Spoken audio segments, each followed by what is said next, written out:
Yeah, good morning, it's Wesley. I am loading hay from the field. This is second cut fescue orchard grass blend. I wouldn't call it a mix, I'd call it a blend. I didn't mix it, it just blended in. There's actually some poor grass here. You know what poor grass is? That's that Indian grass that comes up voluntarily. This ground is on an old farm that never saw much manure, and I did get some potash put on, which boosted its production by about twice, so that made a lot of sense to do. pH-wise, it's really not that bad. It's in that low 6 range, you know, as far as New Jersey swamp land or clay ground is concerned. It's done quite well. So I got Dad up there. He's running the 7410. He's grabbing these bales up. We're going to get them out of here because they just got to go. They got to go. Got to get them off the fields. It's going to make dead spots in the field, which really pissed me off, and it's too late for that now. As you can see, this steam coming up off of the ground, but next year it'll fill back in. The grass seed is there. It just needs to fill back in. But yeah, we've had nothing but rain now for the last few weeks, which is driving me slightly bonkers because I just hate when it rains constantly, and I have hay to make. But just going to go over some of the functions of this 7530. I know there's a lot of guys that were like, oh, why don't you do a review on the tractor? Well, I generally don't do reviews on tractors until I've had them for a while, and I guess I can say that I actually bought this tractor over a year ago now, and I'm okay with that. I'm going to pull ahead now. This has the IVT transmission. It has 2 forward speeds, 2 reverse speeds, or 2 ranges as you would call it. We got this little this wheel here that adjusts the speed of the tractor at your thumb leisure. Now over here on the left hand side, they call this a left hand reverser, and you do not need to use the clutch or the brake even for that matter. You can put it into neutral and it'll coast away, but you want to move ahead, just throw it in gear and she'll go. And because you don't have your throttle engaged, you can just drop that and it puts the brakes on, and actually it does that through the transmission, but you can put it in reverse the same way. If you want to go faster or slower, I'm going to spin my wheel here, and you can see that illuminate, and then it'll go down slower, slower, slower, and it'll make a maximum of 2 miles an hour. I'll speed the engine up, and that's all the faster it'll go. And if I'm on the fly and I want to go slower, it'll do that. I mean, I have touched no pedals, none. And if you see that number that's moving there, that is 0.04 miles an hour. We are wide open. It will not go any faster than that at all. I mean, I can be in the first range or the second range. It is going so incredibly slow, it's not even remotely funny. It's not even registering the speed that it's going when you're that low or that slow.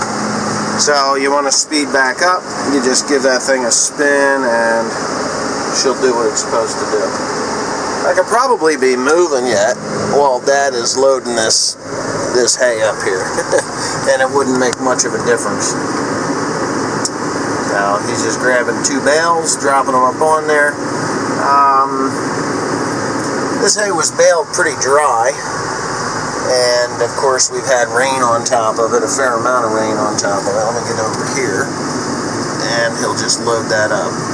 That 7410 has been an awesome tractor.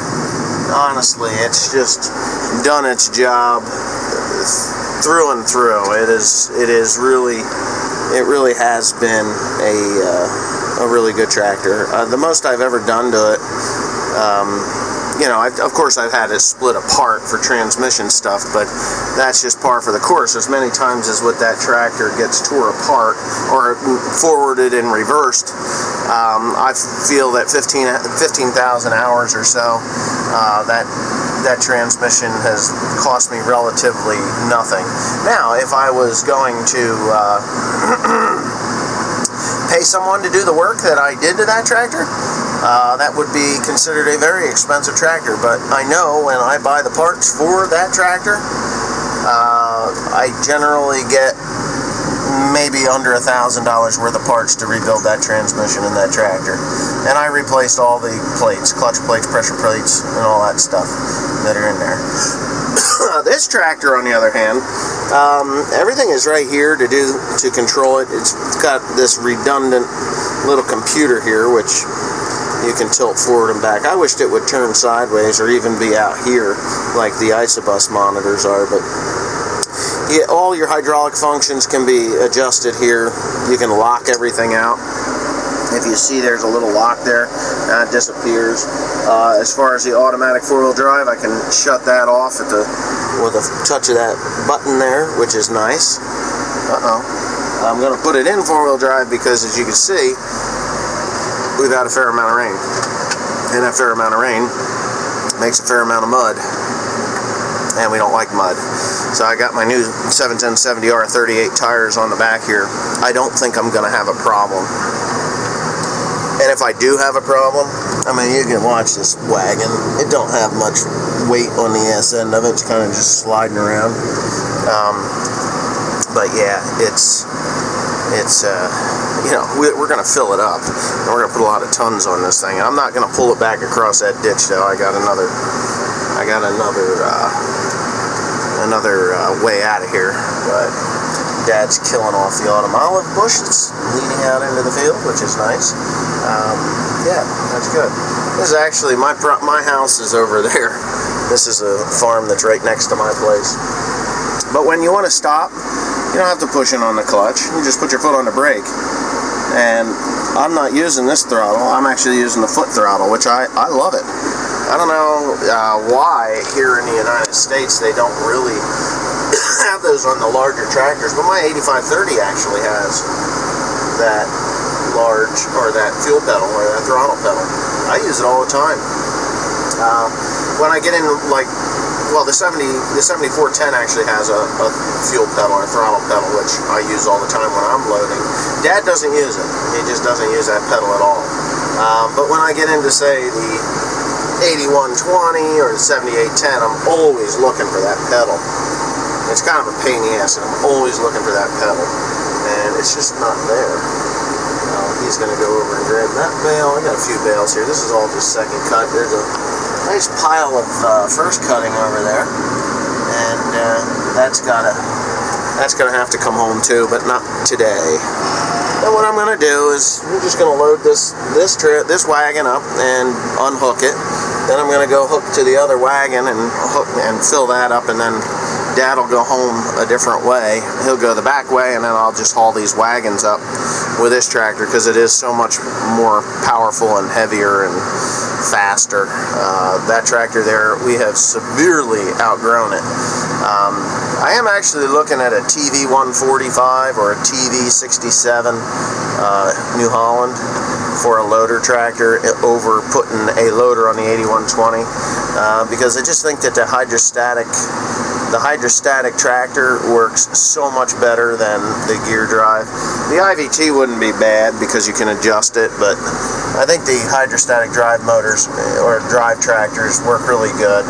I had a thing that was called a Brown Bear when I first started in the mulch hay business. I had it for many years, and I had matter of fact, I think it is in one of the first videos that I ever did.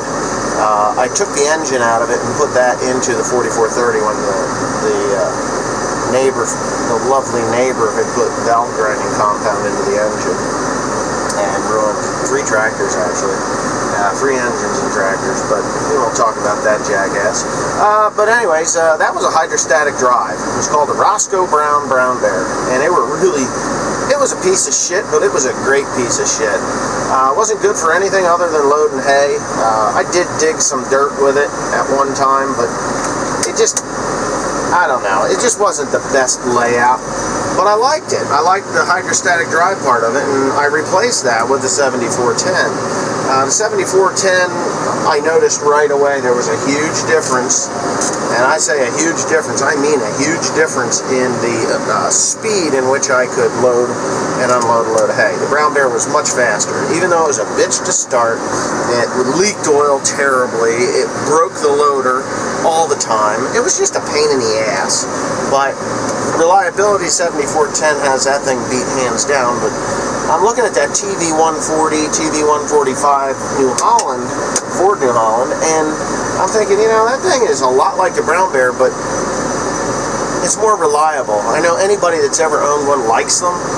The things that they don't like about them, I guess, are the horsepower. It's only the PTO horsepower is only slightly over 100 horsepower, so you know that kind of shoots it down for disc bind work. You know, you can probably run the disc bind, one disc bind, okay, but you know, when those things were top of their game, you were pushing a hay bind with the front of the tractor, and you were pulling or at the back of the tractor, because it is a bi-directional. You'd push a hay bind at the back of the tractor, and you would pull a hydro swing, and you would mow, you know, like 24 feet of hay with a hydro swing hay bind. But you can't do that with a disc bind. So you can put a hay bind on the front and a disc bind on the back, but you're still limited by your hay bind. But I want it for a loader tractor, because you're loading off the ass end of the tractor, and it has big, fat, thick axles on it. And a neighbor of mine right up the road here, he's bought one. It hasn't showed up at the farm yet, but when he gets his, I'm going to steal it. I'm going to steal it for, I don't know, maybe an afternoon and try it out. See if I can get my dad convinced, because I can buy one of those for $35,000, and they're in good shape for that price. They're not expensive, because they're not big enough to do any heavy tillage with. They're basically loader tractors at this point, and nobody's running hay binds like they used to, so disc binds are the way to go. And the bi-directional tractor just kind of lost traction, and they phased it out back in 2014, I think, with the 6070. But I want to try it and see how Dad likes it. Maybe he'll like it, maybe he won't like it, I don't know. But we're going to try it out, and if he likes it, then that's the route that I'm going to go. I'm going to leave the loaders off the John Deere tractors, or just leave the loader on that 7410 and put a fast hitch on that New Holland. And it's heavy enough and powerful enough to pull these loads of hay, and it's hydrostat. So I don't know. It's just me talking. So we'll see what happens.